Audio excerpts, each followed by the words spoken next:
Olá pessoal, Tônio Rodrigues, Além da Notícia. O dia hoje, 21 de dezembro de 2022. Muitas especulações ainda sobre a questão governamental aqui no Brasil. Muita gente ainda questionando o resultado das eleições de outubro, não é, que colocaram na presidência da República um elemento condenado pela Justiça em várias instâncias e que depois foi descondenado pelo Supremo Tribunal Federal. E que transita normalmente no período que antecede a posse como se presidente fosse e de fato o é.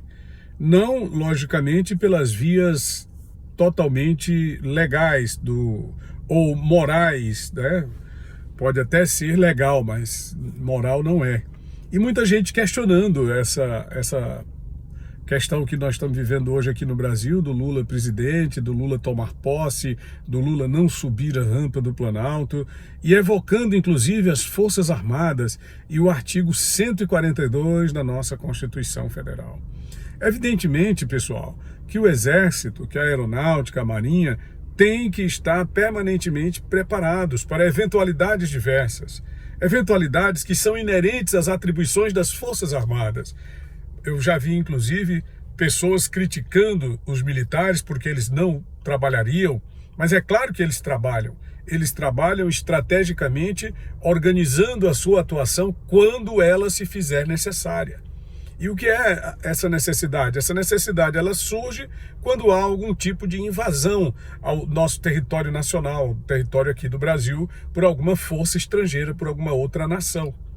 Ou se impõe necessário quando convocado por algum dos poderes para garantir a lei, garantir a ordem dentro do território nacional. Nós tivemos esse episódio. No Rio de Janeiro, aconteceu no Rio de Janeiro exatamente no ano de 2016, quando ali a criminalidade tomou de conta de maneira absurda. O então presidente Michel Temer decretou intervenção federal do Rio de Janeiro. Foi depois da prisão do Sérgio Cabral, que aliás já está solto, né? 390 anos de prisão, e aí ele já foi colocado em liberdade. Olha, sinceramente, esse país está virando mesmo de ponta cabeça. Vamos lá, teve o Pezão que foi preso, teve o Garotinho que foi preso, teve a Rosinha Mateus que foi presa. Quer dizer, praticamente todos os governadores do Rio de Janeiro foram para a cadeia. E a criminalidade tomou de conta. E aí o Temer teve que fazer realmente aquela intervenção. Então essa é uma das hipóteses, eu vou trazer aqui para você todas as hipóteses. Mas aqui o artigo 142, porque muita gente confunde, tá? Muita gente fala, o artigo 142, vamos trazer o artigo 142, aí tem uma interpretação do grande jurista Ives Gandra, que é um dos maiores que nós temos aqui no Brasil, se não o maior. E o que é que diz o artigo 142, objetivamente? Aqui é o que eles chamam de caput, tá? É o artigo em si, porque aí depois você tem os parágrafos e tem os adendos aos parágrafos, né? Os itens chamados. Mas nós temos aqui o artigo em si, é o caput do artigo 142. As Forças Armadas, constituídas pela Marinha, pelo Exército e pela Aeronáutica, são instituições nacionais permanentes, regulares, ou seja, elas têm que estar permanentemente mobilizadas, regularmente orientadas para agir quando necessário, organizadas com base na hierarquia, na disciplina, sob a autoridade suprema do presidente da República. A hierarquia, evidentemente, é o cumprimento das ordens daqueles oficiais mais graduados, quer dizer, manda quem pode, obedece quem tem juízo. E o comandante supremo das Forças Armadas é o presidente da República, qualquer que seja ele. Eu já vi, inclusive, muita gente dizendo, olha, não podemos aceitar que o Exército, que a Aeronáutica, que as Forças Armadas, né, a Marinha, que as Forças Armadas, de um modo geral, se submetam ao comando do Lula, porque o Lula é um ladrão, mas ele foi eleito presidente da República. Mas ele foi eleito ilegalmente. Bom, ou ilegalmente, ou imoralmente, mas ele foi eleito presidente da República, entendeu? O certo, eu tô com o vice-presidente atual, que é o Mourão, né? É senador eleito pelo Rio Grande do Sul. O certo era ter contestado isso lá em novembro, quando ele foi colocado em liberdade. O certo era ter contestado quando ele foi descondenado pelo Supremo, pelo senhor Fachin, e com a confirmação do Supremo em abril de 2021. O certo era não admitir que ele participasse do jogo. Agora, depois que o cara participa do jogo, que o cara marca o gol, que o cara se... Não, agora ele não pode tomar posse. Entendeu? Isso aí é um questionamento que está sendo feito em muitos lugares aqui no Brasil. E evidentemente que foi o que o nosso vice-presidente colocou, né? Quer dizer, ele tem que tomar posse. Se ele foi eleito, ele tem que tomar posse. Eu, por exemplo, eu acho que as providências deveriam ter sido adotadas lá atrás. Outro dia também eu fiz um vídeo aqui no canal falando sobre a história da CPI da toga, né, para investigar o Supremo, e aí muitos senadores votaram contra, votou contra o filho do presidente, que é no Senado, né, que é o Flávio Bolsonaro. Mas quando eu fiz esse vídeo, eles passaram a me engolir aqui no YouTube. Gente criticando, que não sei o quê. Aí tinha até uma participação do Nando Moura, aí que eu falei lá, que eu citei no meu vídeo. Esse Nando Moura é um escroque, etc e tal. E você é um melancia, é verde por fora e vermelho por dentro e tal. Essas coisas aí que o pessoal gosta de atacar, né?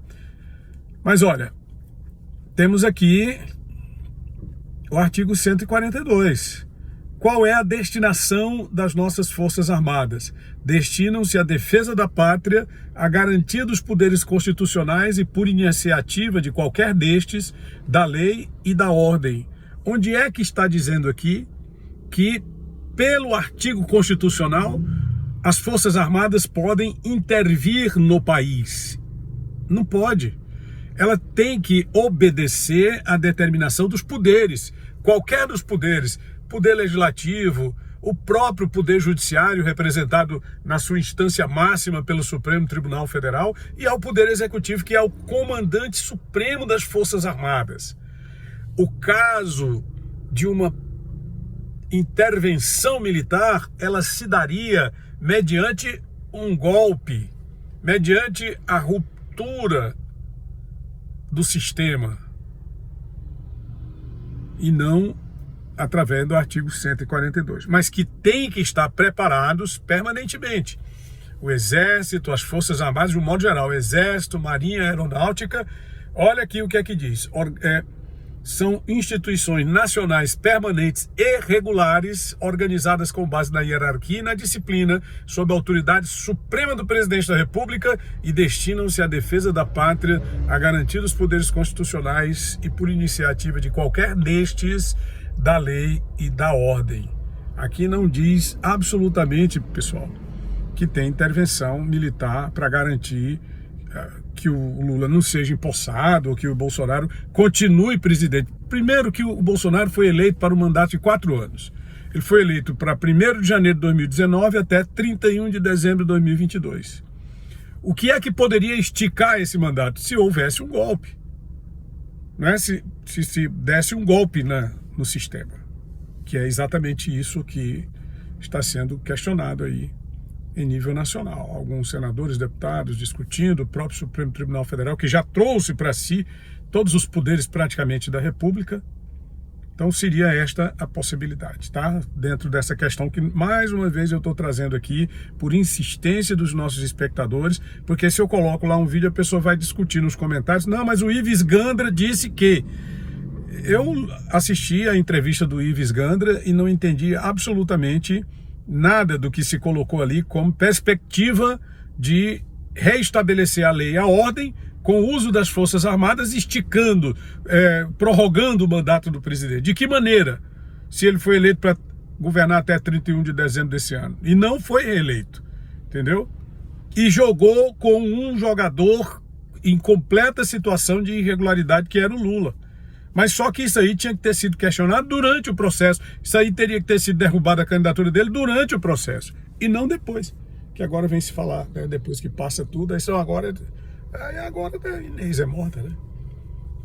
Inês é morta. Tem que esperar mesmo, entendeu? Os 4 anos e apresentar uma nova candidatura.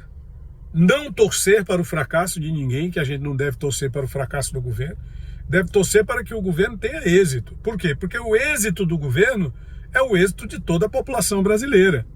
Tem que torcer para que o Lula crie vergonha na cara e governe para o povo e não para os seus apaniguados e não para os seus partidários. E não para transformar os programas sociais em moeda de troca, como historicamente se faz nesse país, fazendo chantagem com a população. Que agora nós já sabemos que essa história é furada, não é? Porque antigamente eles diziam, olha, se não votar no PT vai acabar o Bolsa Família, vai acabar o Bolsa Renda, o Bolsa Pesca, etc, etc, etc, e etc mais. Não acabou. Pelo contrário, foi melhorado e agora ele está pagando um preço muito alto aí, porque se comprometeu em aumentar ainda mais os valores, que não vai conseguir.